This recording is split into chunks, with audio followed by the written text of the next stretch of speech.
Skyrim is a living, thriving world, full of secrets and backstories that might be easily missed on your first, second, or even third playthrough of the game.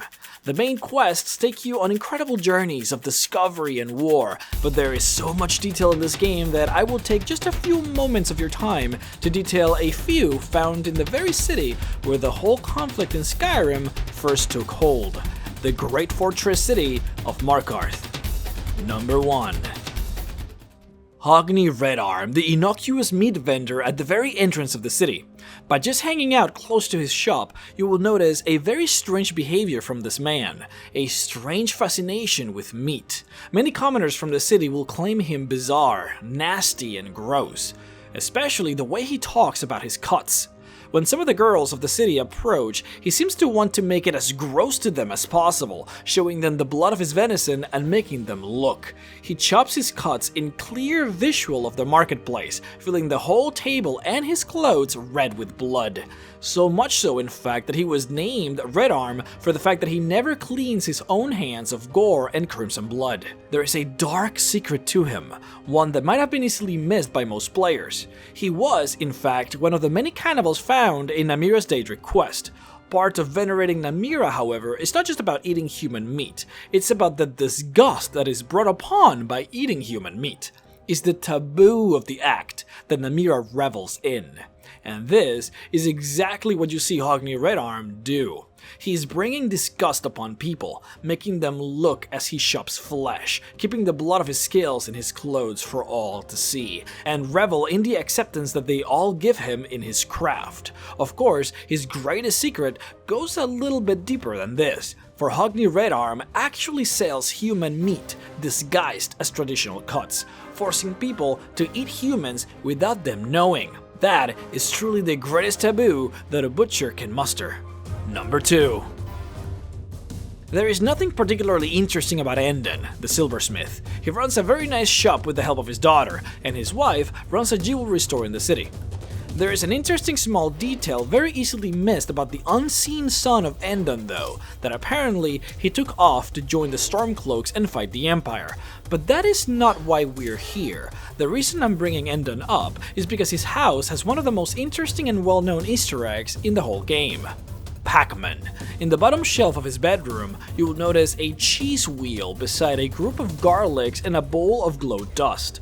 This amalgamation of items is supposed to look like Pac-Man eating pellets on his way to a ghost. Number 3. There are way too many quests in this game to really keep track of everything, especially when most of the miscellaneous ones are simple delivery missions. However, there's a really funny one that can easily be missed if you're not paying close attention. You see, the Hack's Cure is a store in Markarth that sells all kinds of potions, curing things from typical ailments to rashes to even claiming the ability of healing love sickness. Whether there is any truth to this merit is not really the point. The interesting bit comes from the quest the owner Bothella gives you. She claims that the Jarl's steward has a small problem, a problem that should be solved with a potion. You're supposed to, as part of the quest, deliver the potion to him. When you do, however, the steward seems extremely shy, claiming he wants to give you money for your troubles and for your discretion. Very curious, looking at the item in your inventory before you deliver him the potion reveals that it is, in fact, a stallion's potion, alluding to the fact that you have essentially given him a cure for erectile dysfunction. Number 4. Calcelmo and Ikantar are extremely intelligent researchers, currently working on unearthing as many Dwemer secrets as possible. In fact, Calcelmo himself asserts that he is in fact the leader as far as knowledge of the Dwemer goes. The amount of freedom that they are given for this job, however, is actually quite surprising. The Dwemer Museum is protected by heavy guard, and the study room for Calcelmo inside of the keep has more defenses than the actual city itself. But the Jarl doesn't really meddle in Calcelmo's affairs. He gives him all the guards and defenses that he needs, but he doesn't ask questions, a fact that Calcelmo really appreciates, claiming that this allows him to work unhindered. But what does that actually mean? And what kind of work is he really after? When you sneak inside of his enormous studio, you'll find that his nephew, Ikantar, is actually telling the guards to kill any witness to this work, as if whatever it is that they're doing is either immoral or completely secret, maybe even to the Jarl himself. not even wanting to risk incarceration, but going straight into murdering any witnesses. After studying a few notes written by Akantar, you discover that he seemed to have managed to actually control the automatons inside of the facility, claiming that by holding a very special rod, he could manipulate the robots into attacking whoever he wanted. And the very last thing you discover is that currently, before dying, Akantar was in the process of figuring out the possibility of being able to control these robots outside of the facility, possibly alluding to the fact that having a small army of Dwemer wasn't out of the question for this small duo of evil.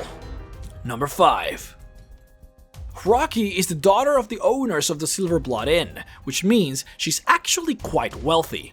In fact, she is one of the many targets that you can get for the Thieves Guild stealing quests, whereas you're supposed to steal her flawless ruby. What's interesting about her is that she is the only adult in the game that is actually considered a child within the game's code, which alludes to the fact that she might be a teenager.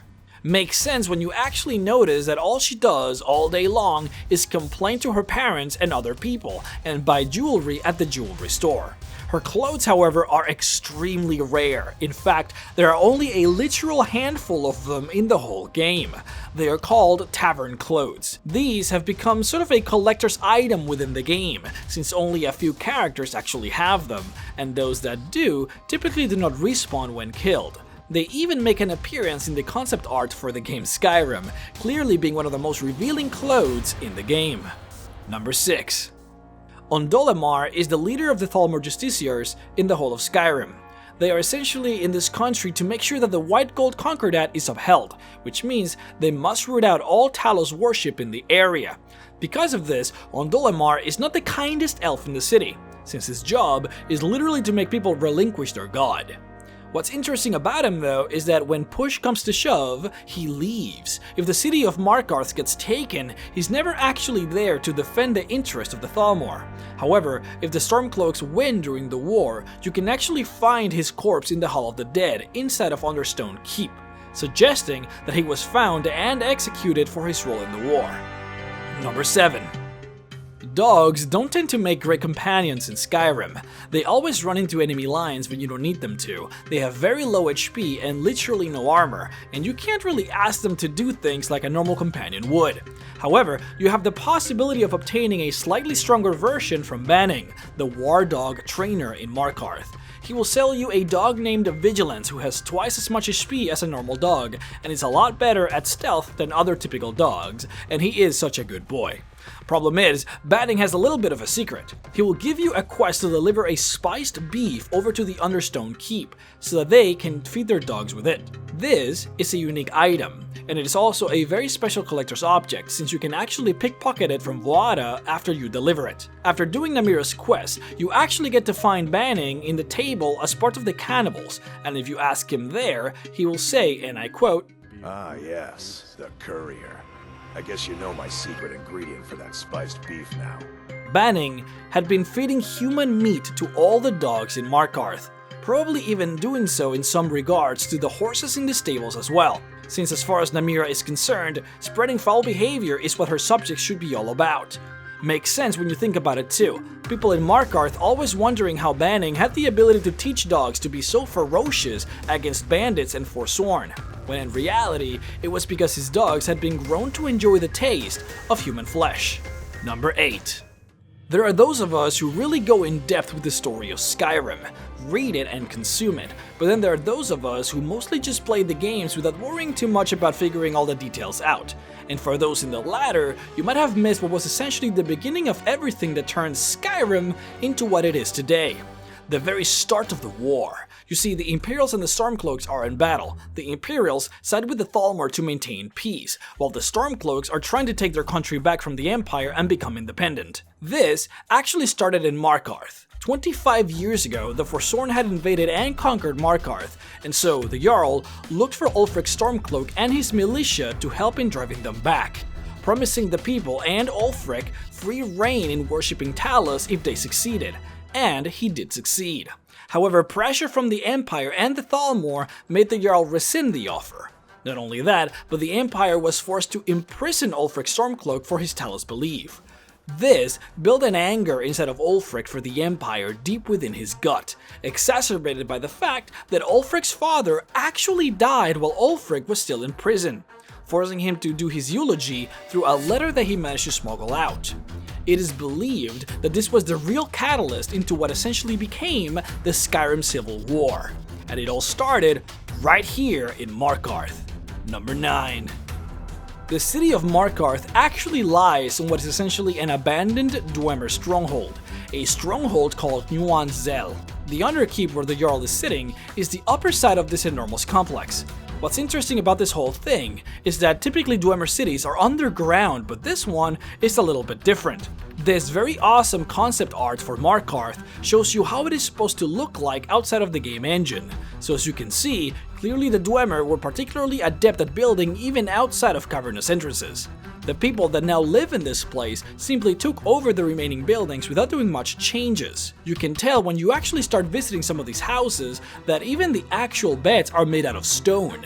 In fact, most of everything is. That is why Markarth is considered the strongest city in Skyrim, especially when dealing with dragons, since literally nothing here can be burned to the ground.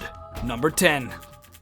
The Dwemer Museum in Markarth is legendary within the game, housing all manner of contraptions and widgets from the long-lost civilization. What's interesting to us, however, is something that is innocuous to the characters: the Dwarven Sphere Centurion Arrow. This arrow is special in that it is actually unobtainable within the game, which makes the one you actually see in the museum very much unique. The game will show you that it is indeed possible to steal it from the glass panel, however clicking the button won't actually trigger you taking the arrow. This is because the arrow is meant to be ornamental and aesthetical in the game. It was never actually intended for the player character to use it. You can, however, bypass part of this by asking your companion to pick it up in your behalf. This will cause him or her to steal the item for you, however, it will still not show in their inventory. This is merely a visual bug, however, because they actually do have the arrow in their inventory and they have it equipped.